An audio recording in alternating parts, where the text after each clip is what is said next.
This is Robert Harper with Virginia Farm Bureau's Grain Division. Glad to bring you the Merchandiser Minute for Friday, December the 6th, 2019.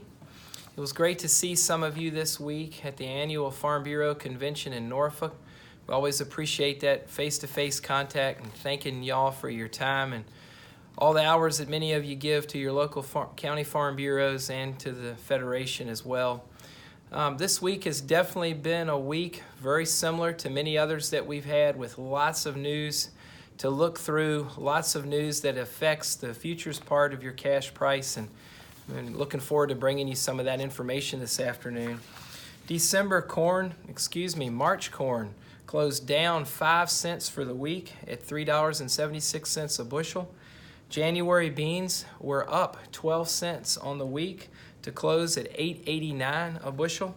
And March wheat, your nearby futures contract, closed at $5.24, down 18 cents for the week. There's a lot of issues with wheat. Y'all have been watching those futures closely. We've had a lot of good conversations about what to do with 2020 wheat. Over about a 3-week run, the previous 3 weeks, we saw the nearby Chicago contract up about 30 cents a bushel. We definitely have seen basis values in certain parts of the Midwest for soft wheat really escalate. Very similar situation to what we have here in the East with high quality milling wheat, hard to find. Those basis values increasing, some say, have driven up the futures price. And also there are issues developing around the world, different parts of the world, in relationship to wheat production. But we did give up some of that 30-cent gain we made over about a 3-week period this week. When we look at what the managed money speculator, what their position was coming into this week, we saw a short position for the corn speculator, 116,000 contracts sold or short. We saw the wheat speculator slightly long or optimistic that price would go higher at 10,000 futures contracts. And we saw for the first time in a long time the soybean speculator move into a full short or sold position coming into this week at 42,000 contracts short. And we'll have that new commitment of traders report here shortly this afternoon, and we'll see what kind of changes have taken place.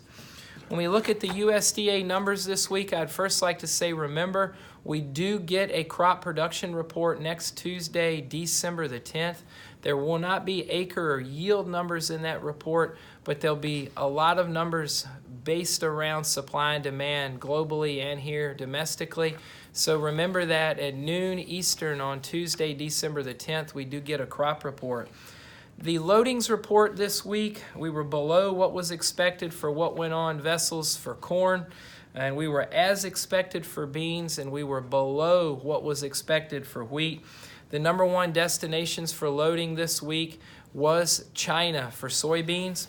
When we slid into our export sales report, what was sold in the following or in this week, it was pretty poor. Remember, we expected that somewhat because last week, the preceding week, we had the futures market closed for several sessions. It was a holiday, but we did see very poor sales in corn, in wheat, and in beans. It really wasn't a shock to the market because of the holiday. If we talk for a minute about weather, it's always a lot to talk about around weather.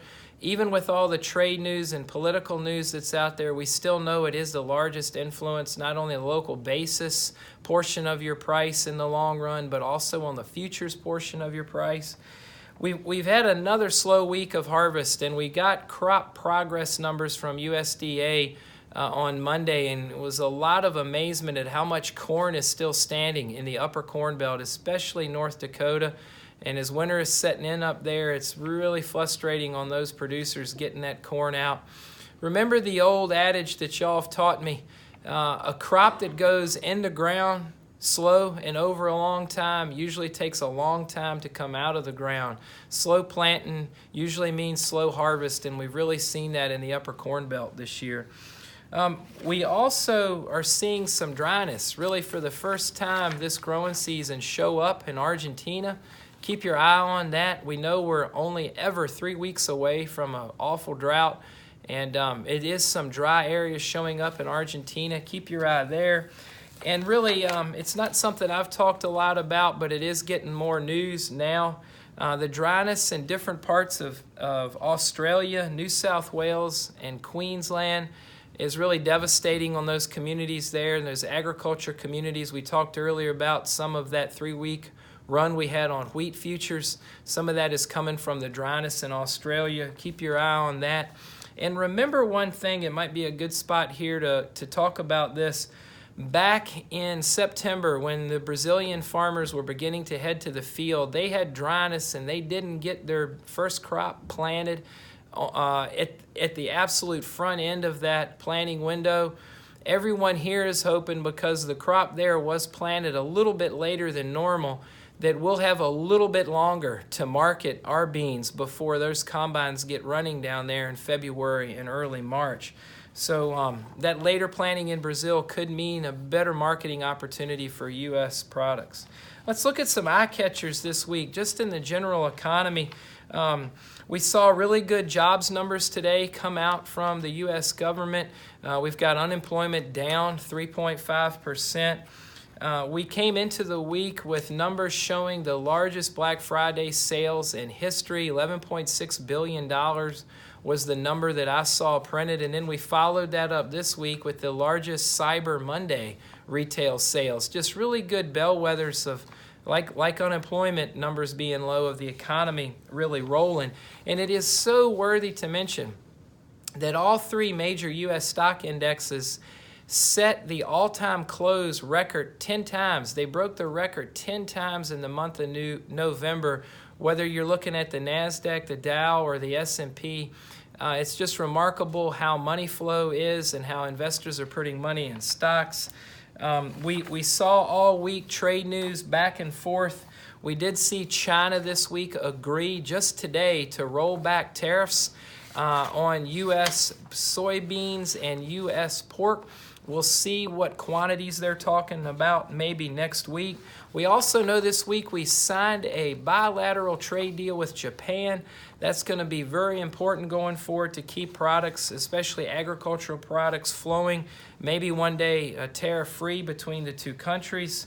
And we also saw a lot of bad trade news reported this week between us and France, where the president made some threats about putting some tariffs on popular products that come from France, and we're still trying to digest as a trade these new tariffs the president put on Brazil and Argentina last week on metals, different metals. So keep your eye on that.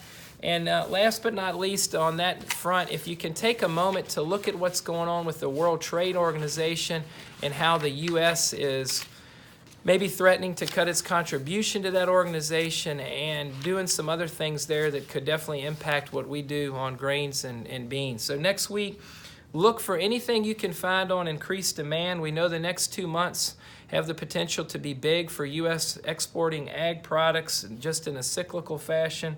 And give us a call. There's a lot going on with soybean basis right now and corn basis all the way out through July. This is Robert with Virginia Farm Bureau's Grain Division.